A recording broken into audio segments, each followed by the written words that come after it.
Je vous invite à prendre vos Bibles et à les ouvrir à Apocalypse 21. Et j'aimerais lire juste 2 versets, ensuite on va parcourir ces chapitres. Mais juste pour nous mettre dans le bain, j'ai intitulé mon message, vous l'avez déjà compris, « Le ciel et la nouvelle Jérusalem ». Le ciel et la nouvelle Jérusalem, on pourrait aussi dire le ciel et la cité céleste. Regardez Apocalypse 21, les versets 1 à 2. Jean écrit ceci, « Puis je vis un nouveau ciel et une nouvelle terre, car le premier ciel et la première terre avaient disparu, et la mer n'était plus. Et je vis descendre du ciel, d'auprès de Dieu, la ville sainte, la nouvelle Jérusalem, préparée comme une épouse qui s'est parée pour son époux. » Alors ça, c'est pour nous mettre l'eau à la bouche. Alors comme vous le savez, aujourd'hui, nous abordons la 8e partie de notre série sur la fin du monde selon Jésus, inspirée du chapitre 13 de Marc, l'évangile de Marc, et nous essayons de tracer de manière chronologique les événements de la fin du monde comme ils sont décrits dans la Bible. On prend une approche très littérale, chronologique, et nous avons jusqu'ici examiné 7 sujets. Premièrement, les 7 signes du commencement des douleurs, donc chacun de ces sujets c'est un message. Deuxièmement, nous avons vu le portrait de l'Antichrist. Troisièmement, les 7 ans de la grande tribulation. Quatrièmement, l'enlèvement soudain de l'Église. Cinquièmement, la bataille d'Armageddon et le retour de Jésus-Christ. Sixièmement, le royaume qu'on appelle le millénium. Septièmement, le jugement dernier et le séjour des morts. Et aujourd'hui, numéro 8, le ciel et la nouvelle Jérusalem. Alors si vous avez raté certains de ces messages, on a un site vraiment excellent, merci pour ceux qui font tout ça, et vous pouvez voir ces messages en vidéo, audio ou PDF. Donc c'est très très pratique et merci pour cet immense travail que vous faites. Alors ce qui est mémorable avec le message d'aujourd'hui, je trouve, c'est que notre texte est nul autre que les 2 derniers chapitres dans la Bible. Quelque part, c'est très facile à trouver, d'accord ? Vous allez tout derrière, et vous prenez les 2 derniers chapitres qu'on va parcourir. Donc quelque part, si on prend toute l'histoire de la Bible, aujourd'hui, nous allons voir la fin de l'histoire. Voici comment tout se termine. Tout se termine comme ceci. Alors je révise. Vous savez que j'aime réviser. Les 7 ans de la grande tribulation ont eu lieu. Les chrétiens de toute la terre ont été enlevés avant cette période. C'est comme ça que nous croyons que ça va se passer. Pendant cette année, l'Antichrist aura établi son règne de terreur sur la terre. Puis, Jésus reviendra sur la terre avec les siens et suite à la bataille d'Armageddon, condamnera l'Antichrist à l'étang de feu. Le royaume de Dieu sur terre, appelé le millénium, sera alors inauguré pendant 1000 ans. Cette période se terminera avec une dernière bataille, celle de Gog et Magog, où Jésus détruira les impies par le feu et où le diable sera finalement lui aussi condamné à l'étang de feu. Alors viendra le jugement dernier du grand trône blanc, où tous les impies de tous les temps, ceux qui auront refusé le salut en Jésus-Christ, grands et petits, seront jugés et condamnés eux aussi à l'étang de feu. Et la dernière scène dans la Bible, c'est le ciel. C'est le ciel. Cette nouvelle Jérusalem, cette cité céleste. Alors, avant de rentrer dans le détail, en abordant ce sujet du ciel ce matin, je sais avant même de commencer qu'il est tout simplement impossible pour moi de donner une présentation adéquate du ciel, et surtout en un message. Là, j'arrive devant à l'impossibilité. Comment est-il possible de décrire en termes humains ce qui est par nature céleste ? Et ce qui est par nature quasiment incompréhensible lorsqu'on regarde à ces choses d'une perspective humaine. Même Paul, lorsqu'il fut brièvement enlevé dans le paradis, dans 2 Corinthiens 12, 3 et 4, il dit ceci: « Je sais que cet homme, parlant de lui-même, si ce fut dans son corps ou dans son esprit ou hors de son corps, je ne sais pas, Dieu le sait, fut enlevé dans le paradis et qu'il entendit des paroles ineffables qu'il n'est pas permis à un homme d'exprimer. » Donc il a vu et entendu des choses qu'il ne pouvait même pas exprimer.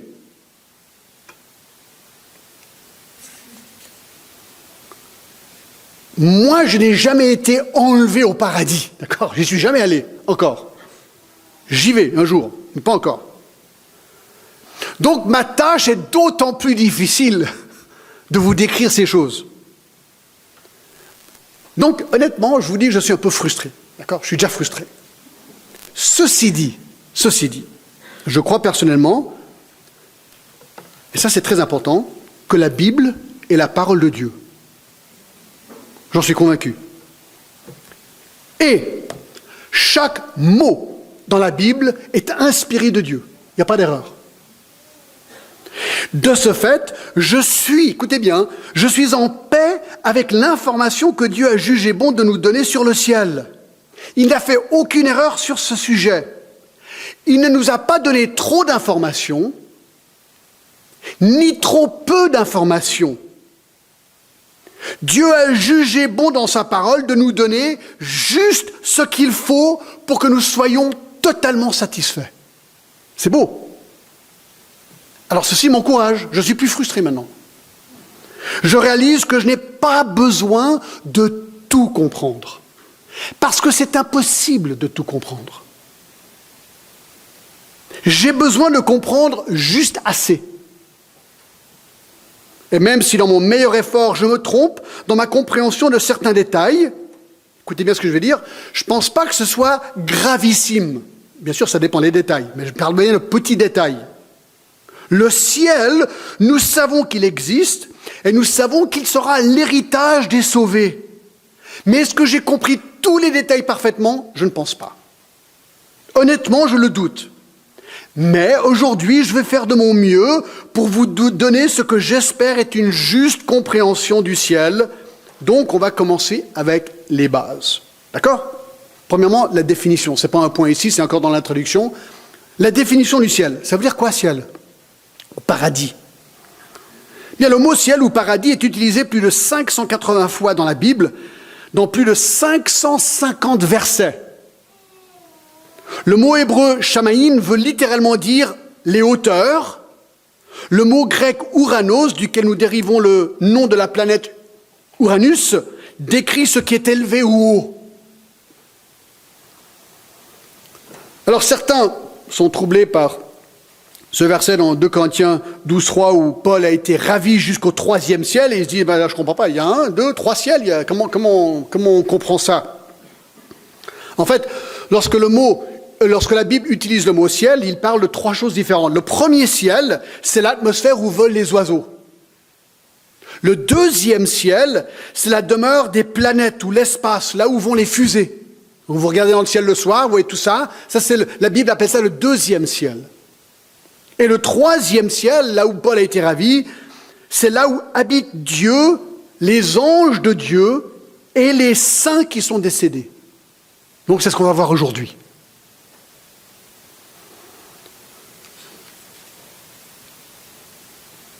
Alors il faut savoir que lorsque la Bible nous parle du ciel, elle utilise diverses expressions pour décrire le même endroit. Je vous les liste tout simplement. Par exemple, le nouveau ciel et la nouvelle terre, on va le voir. Apocalypse 2,7, le paradis. Apocalypse 21,3, le tabernacle de Dieu. Hébreux 11, 13 à 16, la patrie céleste. Hébreux 12, 18 à 24, la montagne de Sion. Matthieu 6, le ciel ou les cieux. 2 Timothée 4, 18, le royaume céleste. Colossiens 3, 1 à 2, en haut. Jean 14, 2 à 3, la maison du Père. Psaume 46, 5, la demeure du Très-Haut. 1 Roi 22, 19, devant le trône. 2 Corinthiens 5, 6 à 8, auprès du Seigneur. Mais Une des expressions les plus courantes pour décrire le ciel, c'est la nouvelle Jérusalem, la cité céleste.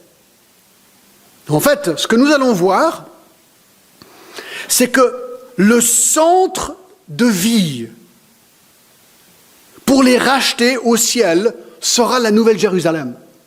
C'est là où notre activité va avoir lieu. Et cette nouvelle Jérusalem est en quelque sorte la capitale du ciel. Vous dites quoi? Oui, je vais vous le montrer, d'accord? Il y a le ciel, et la capitale du ciel, c'est cette nouvelle Jérusalem. Et c'est pourquoi la Bible prend tellement de temps pour décrire surtout cette nouvelle Jérusalem ou cette cité céleste. Donc, maintenant, avec ça comme introduction, nous allons parcourir ces deux chapitres et les choses, j'espère, deviendront plus claires pour vous. Donc, j'aimerais simplement voir, premièrement, la vision du ciel, deuxièmement, la description de la cité céleste, troisièmement, la réaction des sauvés, et quatrièmement, l'invitation aux sceptiques. D'accord? Alors, numéro 1, la vision du ciel. On est dans Apocalypse 21 et le verset 1. C'est parti, regardez. Puis, je vis un nouveau ciel et une nouvelle terre, car le premier ciel et la première terre avaient disparu et la mer n'était plus. Donc, nous savons, selon le chapitre 1 et le verset 9, que Jean, l'apôtre Jean, reçoit une vision. Il est à Patmos, l'île en Grèce, où il reçoit cette vision, et là, Dieu lui révèle les choses à venir, qui incluent maintenant ces deux derniers chapitres, qui est une vision du ciel. Donc il voit ce nouveau ciel et cette nouvelle terre, nous dit le texte, car le premier ciel et la première terre avaient disparu et la mer n'était plus. Alors, comme on l'a vu la dernière fois, à la fin du royaume sur terre, Dieu va non seulement détruire tous les impies avec Satan, mais Dieu aussi va juger les impies au grand trône blanc. Et puis, nous avons vu que Dieu va littéralement détruire la terre comme nous la connaissons et détruire le ciel, donc physique, comme nous le connaissons et notre univers par le feu. Il va tout brûler. Ça, on l'a vu dans 2 Pierre 3.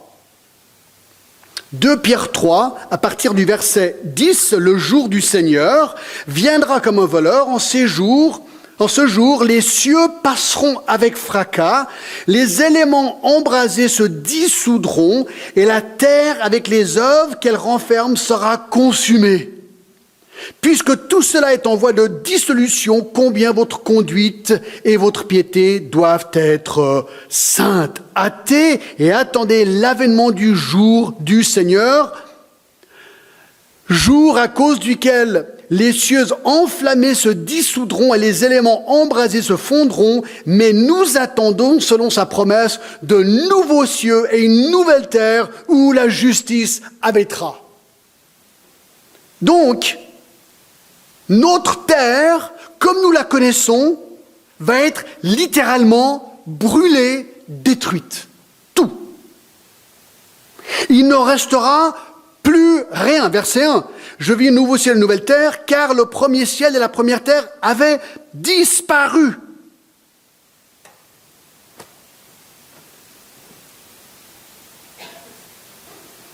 Et il y aura un nouveau ciel et une nouvelle terre. Donc il dit que la première terre avait disparu et la mer n'était plus. Alors écoutez, j'ai pensé tout de suite à Genèse 1:1. Là on est dans les derniers chapitres de la Bible. Si vous allez au premier verset de toute la Bible, Genèse 1:1, au commencement Dieu créa les cieux et la terre. Apocalypse 21 et verset 1, ces cieux et cette terre, donc ces cieux physiques et cette terre physique, détruit, terminé, on n'en parle plus. Maintenant, il y a un nouveau ciel et une nouvelle terre. Tout est neuf, tout est neuf.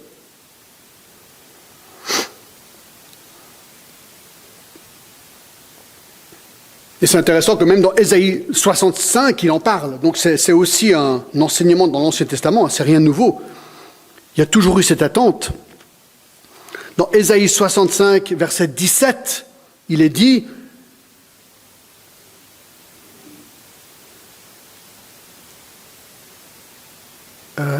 verset 17. Et je vais créer, donc c'est Ésaïe qui écrit ça 800 ans avant Jésus-Christ, car je vais créer de nouveaux cieux et une nouvelle terre. Donc c'est clair. Donc tout le monde comprenait qu'à un moment donné, ce qu'on nous connaît sera détruit et Dieu va créer quelque chose de tout neuf. Alors le mot nouveau est intéressant. Puis je vis un nouveau ciel et une nouvelle terre. Kainos en grec signifie nouveau en contraste de ce qui est vieux ou ce qui est différent. Alors par exemple, si vous prenez 2 Corinthiens 5, 17, par rapport à notre salut, il est dit ceci, si quelqu'un est en Christ, il est une nouvelle création. Les choses anciennes sont passées, voici, toutes choses sont devenues nouvelles. Lorsqu'on est né de nouveau, lorsque nous croyons en Jésus-Christ pour notre salut, il met en moi un nouveau John Glass, une nouvelle créature qui n'était pas là avant. C'est pour ça qu'on dit qu'on est né de nouveau, Jean 3. Alors c'est pareil pour la terre et le ciel, c'est nouveau, c'est tout nouveau.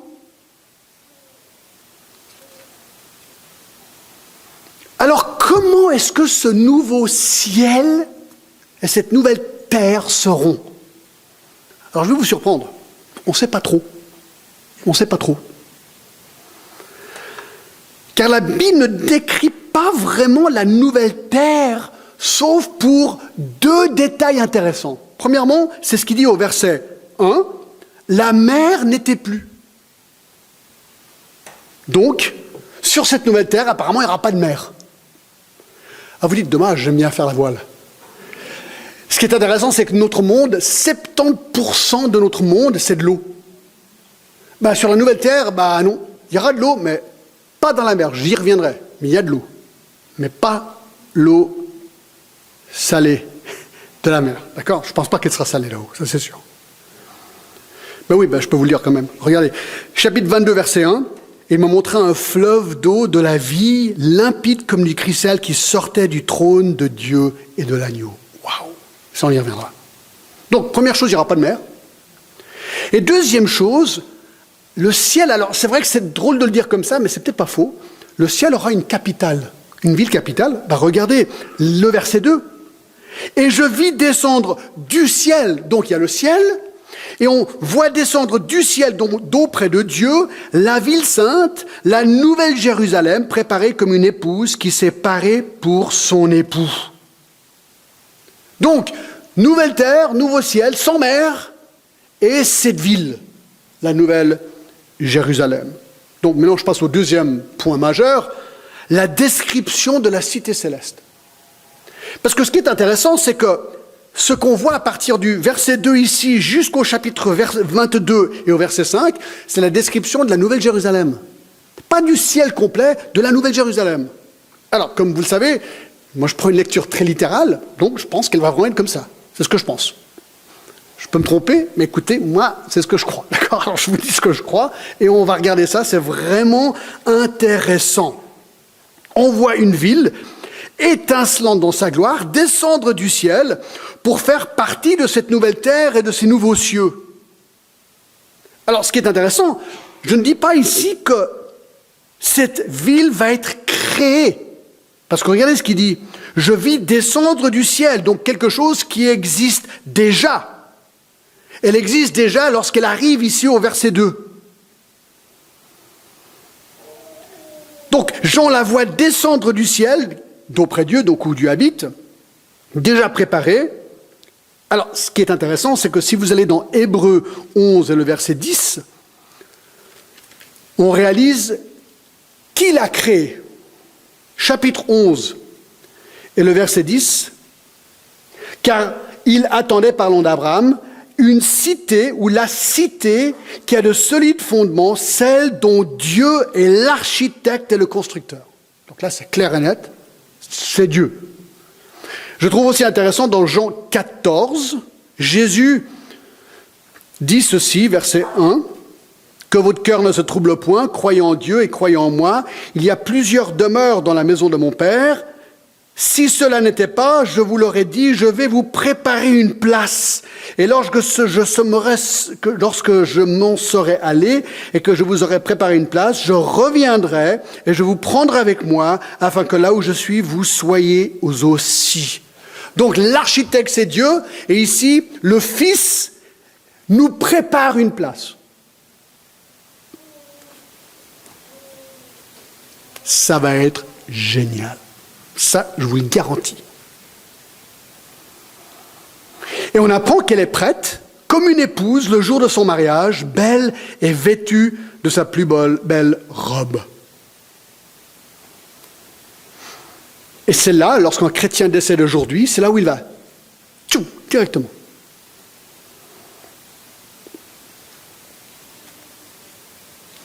« 2 Corinthiens 5, 6. Nous sommes donc toujours pleins de confiance et nous savons qu'en demeurant dans ce corps, nous demeurons loin du Seigneur, car nous marchons par la foi et non par la vue. Nous sommes pleins de confiance et nous aimons mieux quitter ce corps et demeurer auprès du Seigneur. Puisque c'est là où Dieu habite, ben quand je meurs, j'y vais aussi. C'est aussi simple que ça. Vous voyez que c'est pas compliqué la Bible. C'est super. Donc, à partir du verset 2 maintenant, et jusqu'au chapitre 22, verset 5, Jean décrit cette cité céleste, cette nouvelle Jérusalem, et il décrit 12 caractéristiques de cette cité. D'accord ? Alors, on va les parcourir. J'ai pas vraiment grand-chose à dire parce que c'est tellement clair. D'accord ? Mais regardez les 12 caractéristiques époustouflantes de la cité céleste. Premièrement, le bien-être dans la cité céleste. Donc, quand on y est, ça va être comment ? Ben, il y aura un bien-être, une joie. Alors, je décline premièrement, sous ce point, il y aura une communion limpide avec Dieu. Regardez verset 3. J'entendis du trône une forte voix qui disait « Voici le tabernacle de Dieu avec les hommes. Il habitera avec eux, ils seront son peuple et Dieu lui-même sera avec eux. » Alors déjà, ça c'est absolument incroyable parce que on a vu dans Exode 33 et le verset 20, l'Éternel dit « Tu ne pourras pas voir ma face, car l'homme ne peut me voir et vivre. » Dieu est tellement saint qu'on ne peut pas aujourd'hui en tant qu'humain être face à face avec Dieu révélé sans mourir. Mais là au ciel, mes amis, ce sera complètement différent. Le verset 3 nous dit le tabernacle est avec Dieu, Dieu avec les hommes, il habitera avec eux, ils seront son peuple et Dieu lui-même sera avec eux. Ce qui était impossible sur terre à cause du péché, là où il n'y aura pas de péché, ce sera possible et on pourra être avec Dieu face à face. Daniel 12, 2 et 3 suggèrent que nous allons briller. Philippiens 21 et 23, Paul dit que nous soupirons pour ceci aujourd'hui.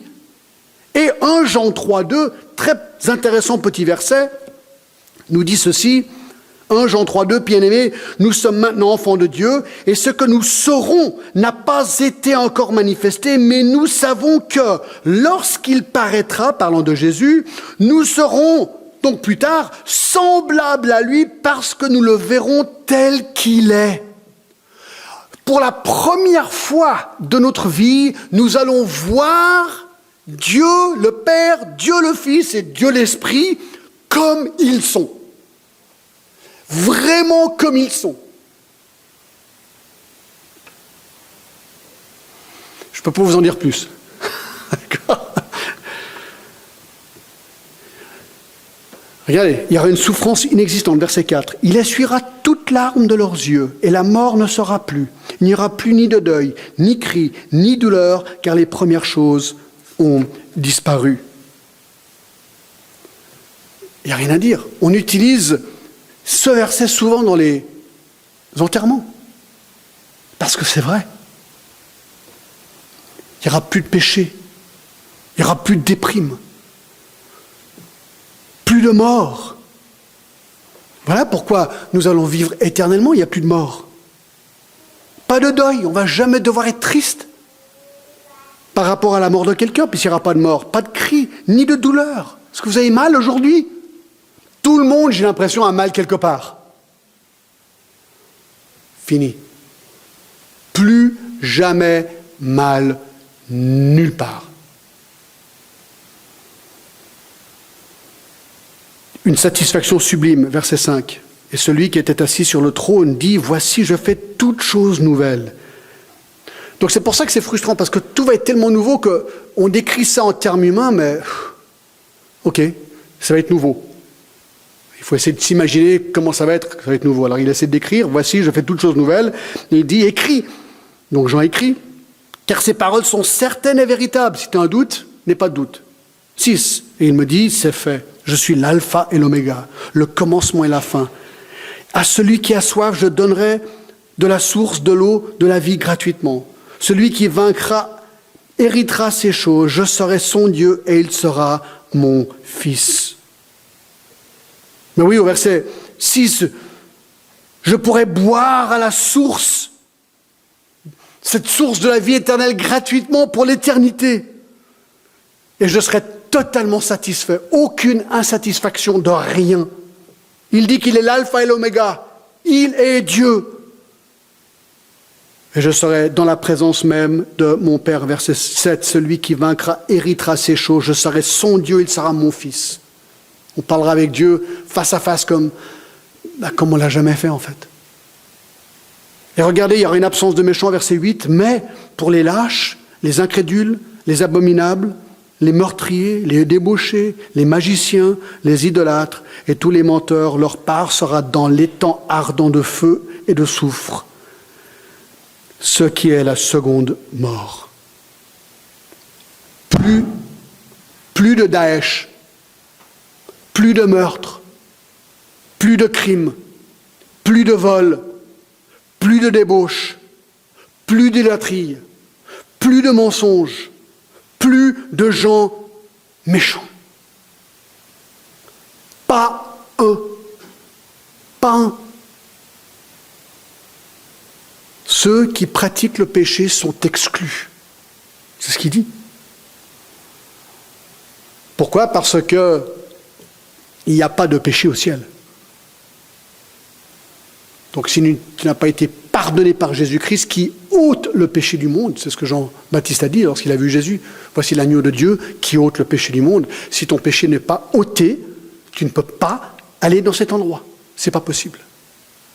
C'est pas possible. Il ne faut pas une amélioration, il faut une transformation. Il faut une nouvelle personne créée en Christ. Donc ça, c'est le bien-être dans la cité céleste. 2. L'éclat de la cité céleste, verset 9. Puis un des 7 anges qui tenait les 7 coupes remplies de 7 derniers fléaux vint. Il m'adressait la parole en disant, viens, je te montrerai l'épouse, la femme de l'agneau. Il me transporta en esprit sur une grande et haute montagne. Et il me montra la ville sainte, Jérusalem, qui descendait du ciel, d'auprès de Dieu, ayant la gloire de Dieu. Verset 11. Son éclat était semblable à celui d'une pierre très précieuse, d'une pierre de jaspe transparente comme du cristal. Donc on apprend que cette ville est la gloire de Dieu, qu'elle est semblable à une pierre précieuse de jaspe. Alors, je ne suis pas pro dans les pierres précieuses, mais c'est un peu opaque apparemment, un peu comme du cristal opaque, d'une beauté extrême. Alors là, bien sûr, il explique ça, ce qu'il voit en termes humains. Mais je pense honnêtement, c'est que la réalité transcende la compréhension humaine. Ce qu'on peut voir, c'est que cette ville, elle est éclatante. 3. Ça devient très spécifique. Les murailles et les portes de la cité céleste. Verset 12. Elle avait une grande et haute muraille. Donc, il y a une muraille, puis elle est grande et elle est haute. D'accord ? Je ne peux pas vous en dire plus parce qu'il n'y a pas plus d'informations. Enfin, il y a un petit peu quand même, oui. Je continue. Elle avait 12 portes. Donc, il y avait 12 portes. Et sur les portes, 12 anges et des noms écrits, ceux des 12 tribus des fils d'Israël. Donc 12 portes, 12 anges et les 12 tribus.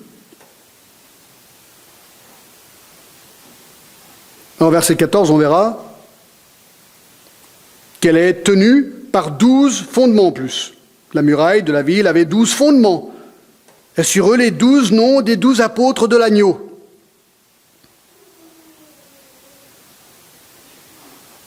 Donc, je recommence au verset 12. Elle avait une grande et haute muraille. Elle avait 12 portes. Et sur les portes, 12 anges. Et des noms écrits sur ceux des 12 tribus des fils d'Israël. L'Orient, 3 portes. Au nord, 3 portes. Au midi, 3 portes.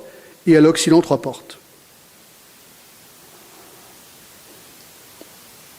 Je continue. La muraille de la ville avait 12 fondements. Et sur eux, les 12 noms des 12 apôtres de l'agneau.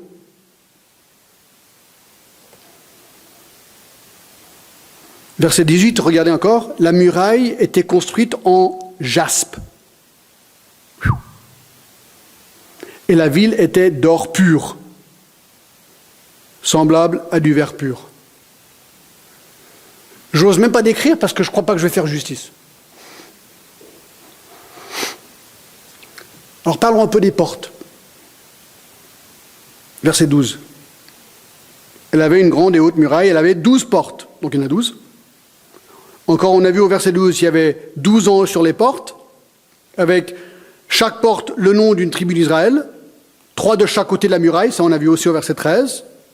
Regardez le verset 21. Les 12 portes étaient 12 perles. Ce qu'il dit. Donc ça veut dire que les 12 portes étaient 12 perles. Voilà.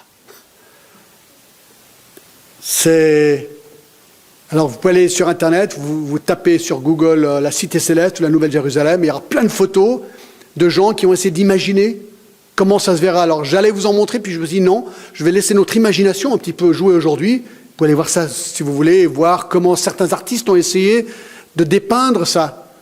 Mais ce qui ressort beaucoup, c'est que lorsqu'ils mettent leurs 12 portes, il y a des grosses perles. Voilà. Les portes sont en perles. Ce qu'il dit. Le verset 25, on apprend une autre chose. Ces portes ne se fermeront point le jour, car il n'y aura point de nuit. Donc elles seront toujours ouvertes. Et les fondements, ça on l'a vu aussi au verset 14, la muraille de la ville avait 12 fondements. Sous les 12 portes apparemment, avec le nom des 12 apôtres de l'agneau, verset 14. Regardez verset 19. Les fondements de la muraille de la ville étaient ornés de pierres précieuses de toute espèce. Le premier fondement était de jaspe, le deuxième de saphir, le troisième chalcédoine, le quatrième émeraude, le cinquième sardonyx, le sixième sardoine, le septième de chrysolite, le huitième de béryl, le neuvième de topaze, le dixième de chrysophage, phrase, le 11e d'hyacinthe et le 12e d'améthyste. On y reviendra.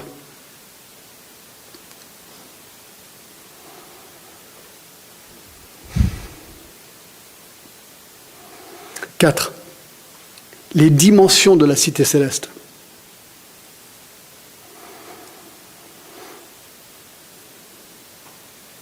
Alors c'est très intéressant, regardez le verset 15. Donc celui qui me parlait, donc Jean a cette vision, celui qui me parlait avait pour mesure un roseau d'or, afin de mesurer la ville, ses portes et sa muraille. Donc maintenant la ville va être mesurée. Alors regardez, c'est extrêmement spécifique. On ne va pas encore à la photo, hein. J'ai une photo tout à l'heure, je vais vous montrer. La ville avait la forme de quoi? Un carré. Alors certains pensent que c'était peut-être en fait une pyramide. Alors si vous allez sur Google, vous verrez de temps en temps des pyramides. Alors il y a des raisons pour lesquelles ils pensent que c'est des pyramides, d'autres pensent que c'est vraiment un carré. Alors c'est une pyramide ou un carré, moi peut-être c'est un carré. Je ne sais pas exactement, mais je me lance sur le carré, d'accord? Et sa longueur était égale à sa largeur. C'est pour ça qu'ils se sont dit que c'est un carré, au moins sur la base.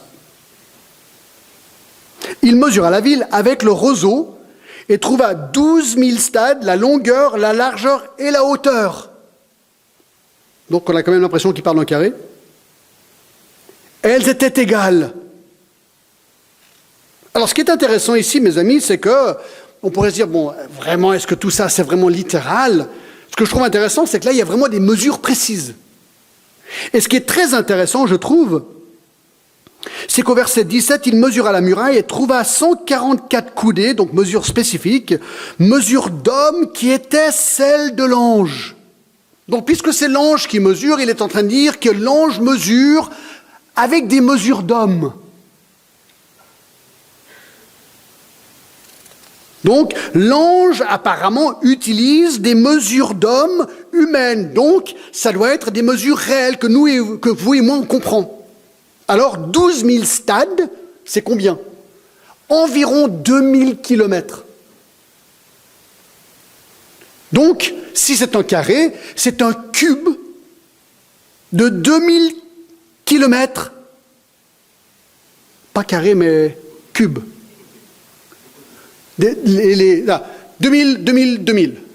D'accord? Ça fait donc un cube, 2000 km, 2000 km, 2000 km. Apparemment, ça fait environ 3500 km², je crois. Londres, aujourd'hui, est 200 km². On estime que la Terre a porté jusqu'à ce jour 60 milliards d'individus depuis la création d'Adam. Plus de 7 milliards de personnes vivent actuellement sur la Terre. Selon des architectes qui ont étudié tout ça, 3500 km³ peuvent facilement accommoder 100 milliards de personnes. Mais il est douteux qu'il y aura tant de personnes. Pourquoi? Parce que Jésus a dit dans Matthieu 7 et le verset 14 la chose suivante. Entrez par la porte étroite, car large est la porte et spacieux est le chemin qui mène à la perdition. Il y en a beaucoup qui entrent par là. Mais étroite est la porte et resserré le chemin qui mène à la vie. Et il y en a peu qui la trouvent. Donc, il y en a peu parmi tous les gens qui ont vécu qui vont en fait rentrer dans ce lieu. Alors, de quoi a-t-il l'air? Alors, si on supérimpose ce cube sur l'Europe, voici ce que ça donne. C'est marrant quand même, non? Et alors là, ils disent que s'il y a des étages, si vraiment c'est des étages comme on peut l'imaginer, qu'il y a beaucoup de place pour que tout le monde vive aisément dans la maison qui nous a été préparée par le Seigneur Jean XIV. Il y a vraiment de la place pour tout le monde. Si vous avez un petit appartement aujourd'hui, réjouissez-vous, d'accord? Il y aura vraiment le grand appartement plus tard. Ça va être super, d'accord? Je sais que ça fait un peu bizarre de parler comme ça, mais écoutez, voilà, on suit le texte, c'est quand même intéressant. C'est quand même intéressant. Ok, merci, tu peux. Alors 5, la beauté de la cité céleste. La beauté de la cité céleste, verset 18. Je l'ai lu tout à l'heure, la muraille était construite en jaspe, la ville était d'or pur, semblable à du verre pur. Les fondements de la muraille de la ville étaient ornés de pierres précieuses de toute espèce. Le premier fondement, alors apparemment c'est les fondements qu'on voit, je ne sais pas, ils ne seront pas sous terre, on va les voir apparemment. Alors, voici ce que j'ai trouvé. Jaspe, c'est un petit peu du diamant clair. Or, c'est de l'or. Jaspe, c'est encore du diamant clair. Saphir, c'est bleu. Alors, corrigez-moi si quelqu'un connaît mieux les pierres précieuses que moi, parce que je ne connais pas du tout. Chalcédoine, c'est bleu. Émeraude, c'est vert. Sardonyx, c'est rouge-blanc. La sardoine, rouge. Le chrysolite, doré. Le béryl, vert de mer, un peu. Topaze, vert jaune. Chrysophage, phase, vert. Hyacinthe, violet. Améthyste, violet fondé. Ou fondu. Enfin, violet, disons. Voilà. Donc beaucoup de couleurs, des perles et de l'or.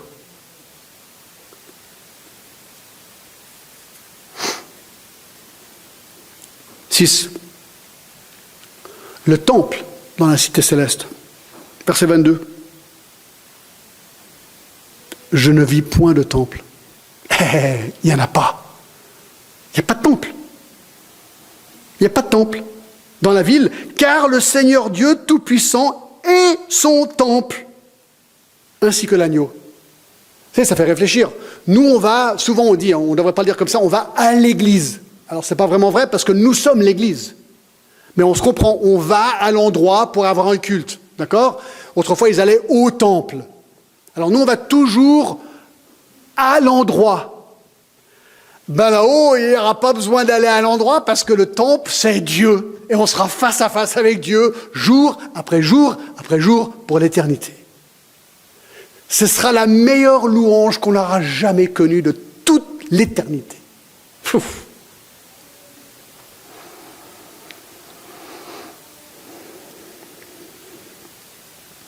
Dieu est le temple ainsi que l'agneau, Jésus-Christ. 7. La lumière de la cité céleste. Regardez verset 23. La ville n'a besoin ni de soleil, ni de la lune pour l'éclairer, car la gloire de Dieu l'éclaire et l'agneau est son flambeau.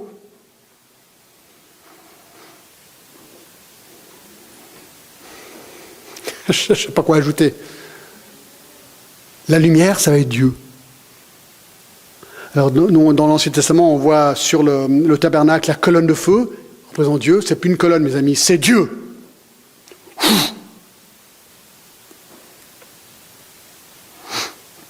Verset 24, les nations marcheront à sa lumière et les rois de la terre y apporteront leur gloire. Là, je ne sais même plus comment vraiment comprendre tout ça. Il y aura une vie un peu normale, apparemment. On sait qu'on va servir le Seigneur.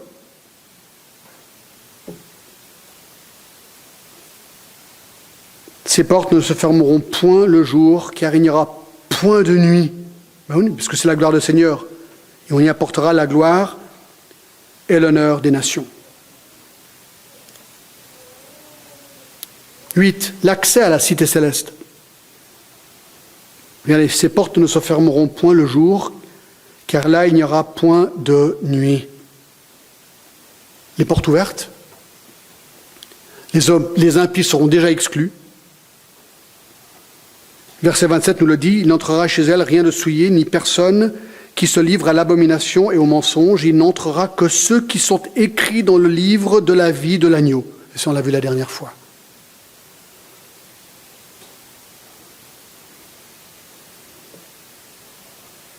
Le fleuve de la cité céleste.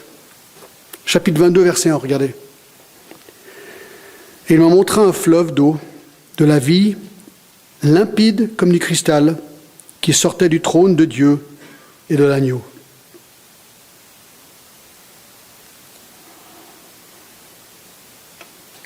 Donc il y aura un trône de Dieu,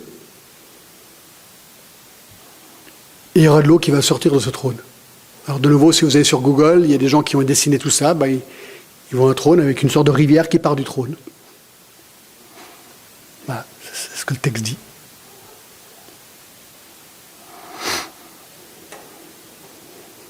L'arbre de vie de la cité céleste, verset 2, au milieu de la place de la ville, et sur les deux bords du fleuve, il y avait un arbre de vie, produisant 12 fois des fruits, rendant son fruit chaque mois et dont les feuillages servaient à la guérison des nations.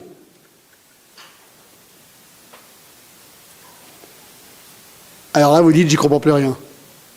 Et moi, je vous réponds, je ne sais pas si j'y comprends grand-chose non plus, mais je vais vous expliquer ce que je crois comprendre, d'accord? Dans le jardin d'Éden, il y avait deux arbres. L'arbre de la vie et l'arbre de la mort, quelque part, la tentation. Ils ont été expulsés dans Genèse 3,22 pour ne pas manger de l'arbre de la vie parce que, puisqu'ils avaient péché, s'ils avaient mangé de l'arbre de la vie, ils auraient été confirmés dans leur péché pour l'éternité. Donc ils sont chassés pour ne pas pouvoir manger de cet arbre.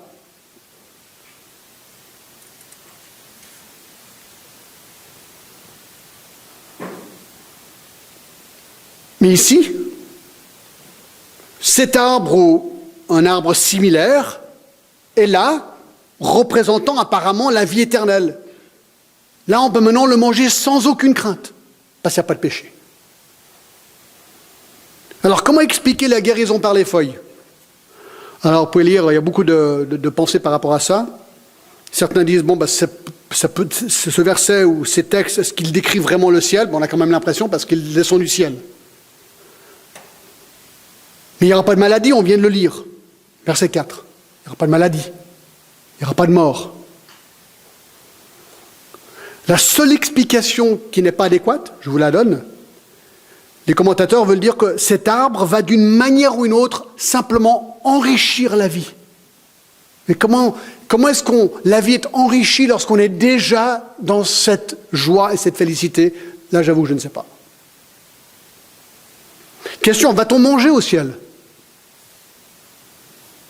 Parce qu'il dit, il produit 12 fois des fruits, apparemment, des fruits même différents l'un de l'autre, rendant son fruit chaque mois, dont les feuilles servaient à la guérison des nations. Est-ce qu'on va manger? Peut-être. Il y avait quand même le banquet de l'agneau, non? À laquelle on est conviés. Peut-être on va manger là-haut. 11. Le trône de la cité céleste, verset 3. Il n'y aura plus d'anathème. Le trône de Dieu et de l'agneau sera dans la ville.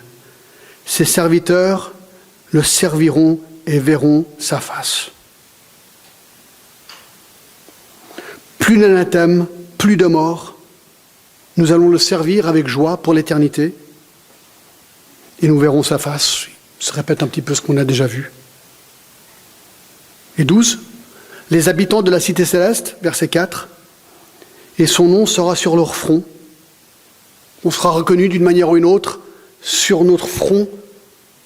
Il y aura son nom. Vous vous rappelez quel antichrist? Ceux qui ont suivi l'antichrist avaient eux 666 sur leur front et sur leur main droite. Ben ici, c'est le nom de Dieu. Le nom de Dieu. Et son nom sera sur leur front. Il n'y aura plus de nuit. Ils n'auront besoin ni de lampe, ni de lumière, parce que le Seigneur Dieu les éclairera. Et ils régneront au siècle des siècles.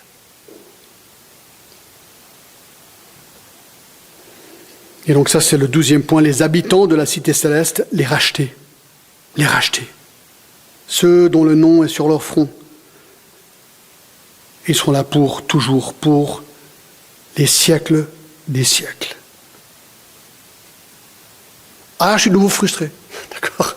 Parce que je n'ai pas l'impression d'avoir été adéquat dans ma description de ces choses.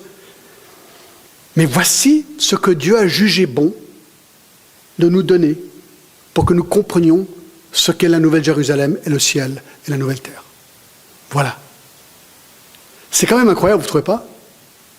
Que Dieu a jugé bon de nous décrire tout ça en quelques versets. C'est peut-être la raison que beaucoup de commentateurs, vous savez que Jean Calvin, apparemment, n'a jamais fait un commentaire sur le livre d'Apocalypse. Et je pense qu'il y a pas mal qui ont un petit peu peur, et je comprends. Parce que là, je suis en train de vous dire, écoutez, voilà, qu'est-ce que ça veut dire? Je ne sais pas trop. Et ça veut dire quoi? Écoutez, je ne suis pas exactement sûr. Alors, c'est vrai que c'est un petit peu intimidant, parce que je devrais être le porteur de réponse ici. Mais en même temps, je trouve ça génial, parce que, voilà, on se sent tout petit. On sait que c'est vrai. Est-ce qu'on a tout vu juste? Je ne sais pas. Mais je ne sais pas comment vous réagissez.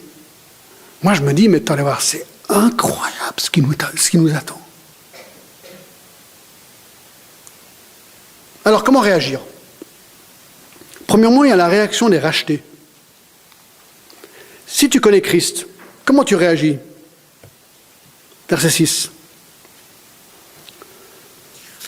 La réaction juste des rachetés, vraiment, devrait contenir 5 éléments très rapides. Premièrement, certitude.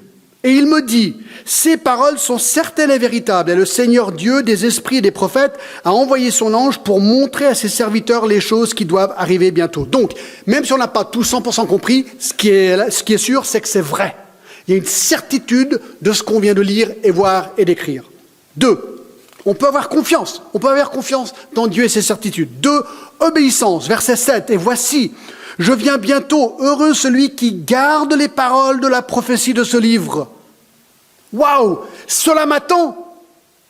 Seigneur, je veux vraiment te plaire et t'obéir en attendant cette cité céleste. Ça devrait être la réaction automatique d'un chrétien authentique né de nouveau.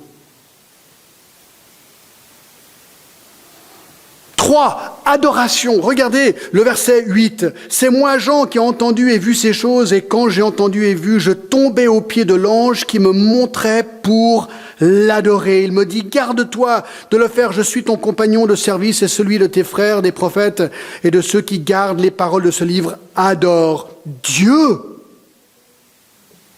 Alors bon, il est tellement émerveillé par ce qu'il voit, il se prosterne et il commence à adorer l'ange, et l'ange il dit, non, écoute, tu te trompes. Alors je comprends ta réaction, mais écoute, c'est Dieu que tu dois adorer, c'est pas moi. Alors il pensait, ça va être un représentant de Dieu ou quelque chose.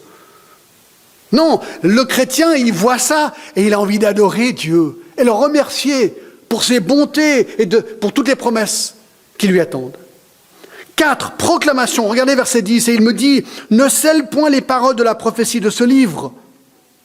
Il ne faut pas cacher le message de l'Apocalypse maintenant, car le temps est proche.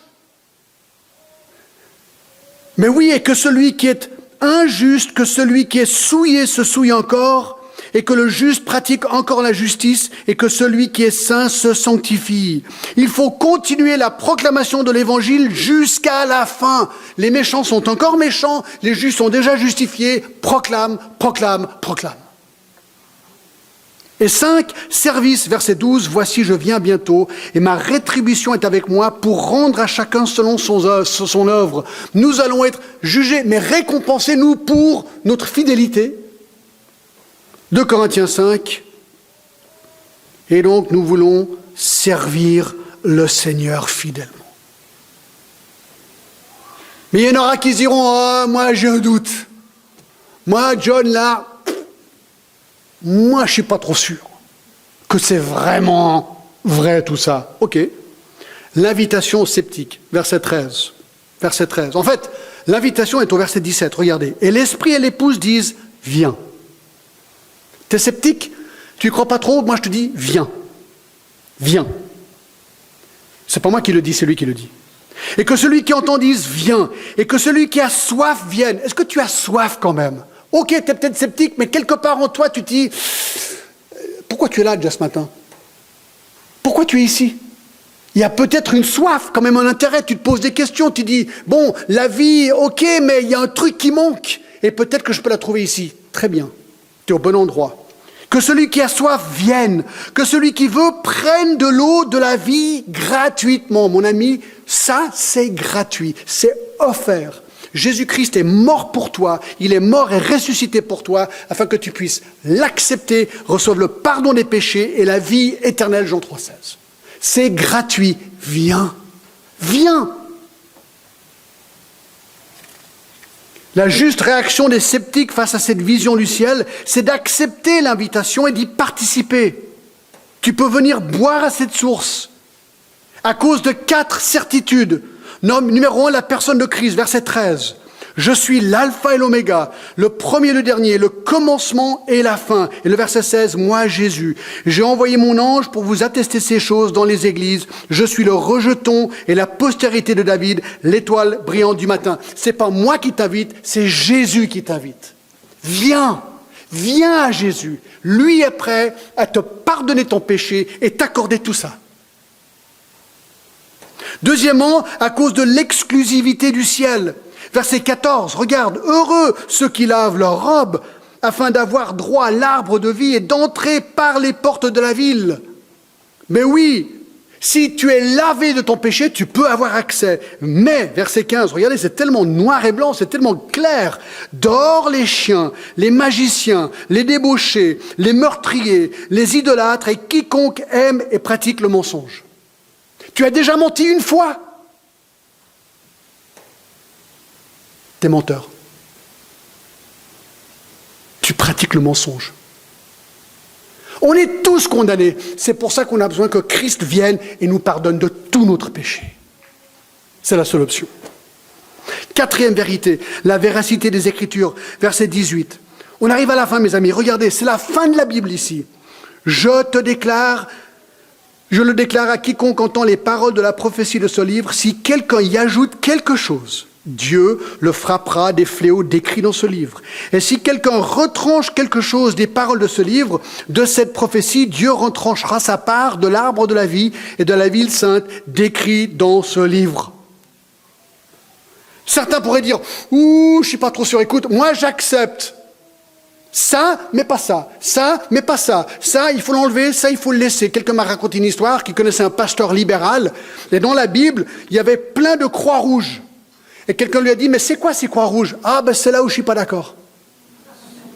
C'est comme ça qu'on va lire la Bible. Est-ce que c'est la parole de Dieu? Jésus nous dit ici clairement, si tu enlèves ou tu rajoutes. C'est grave. Très grave. Et la certitude du retour de Jésus-Christ, verset 20, regardez, celui qui atteste ces choses dit, oui, je viens bientôt. Vous dites, ouais, mais John, ça fait des milliers d'années qu'on attend. Ah ouais, d'accord. Mais dans le temps de Dieu, on l'a vu, 1000 ans, c'est comme un jour. Pour lui, c'est pas long tout ça. Et comparé à l'éternité, même 2000 ans, c'est pas long, c'est ping. Oui, je viens bientôt, Jésus dit. Amen. Viens, Seigneur Jésus, que la grâce du Seigneur Jésus soit avec tous. Est-ce que tu connais la grâce de Jésus-Christ? Elle est pour tous. Et ça, mes amis, c'est la fin de la Bible. Le dernier verset. C'est quand même génial, vous ne trouvez pas?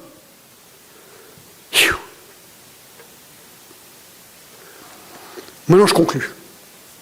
Allez avec moi à Marc 13. Marc chapitre 13. Vous regardez, on a commencé toutes ces séries dans Marc 13. Donc il faut vite finir le chapitre. Ça va être très vite.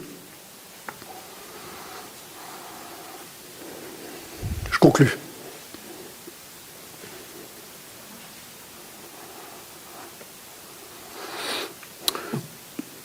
Tout a commencé avec le verset 26. Alors on verra le Fils de l'homme venant sur les nuées avec une grande puissance, avec gloire. C'est le retour de Jésus qui a entamé quelque part toute cette série sur la fin des temps. Je vais juste lire les versets. Voici comment nous préparer, mes amis, pour ce jour à partir du verset 28. Instruisez-vous par une comparaison tirée du figuier. Dès que ses branches deviennent tendres et que les feuilles poussent, vous savez que l'été est proche. De même, quand vous verrez ces choses arriver, sachez que le Fils de l'homme est proche à la porte. Je vous le dis en vérité, cette génération ne passera point que tout cela arrive. La génération qui verra le Seigneur revenir. Le ciel et la terre passeront, mais mes paroles ne passeront point.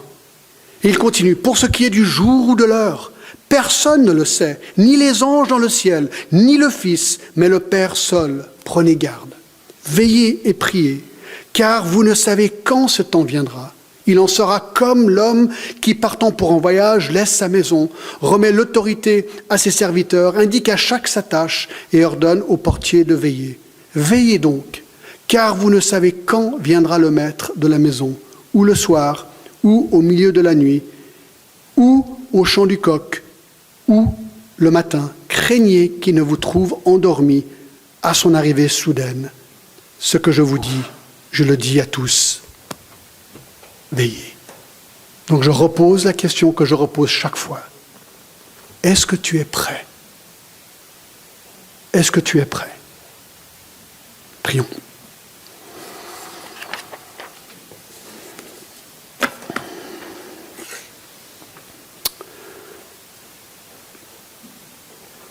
Seigneur, quelle gloire nous attend, Seigneur.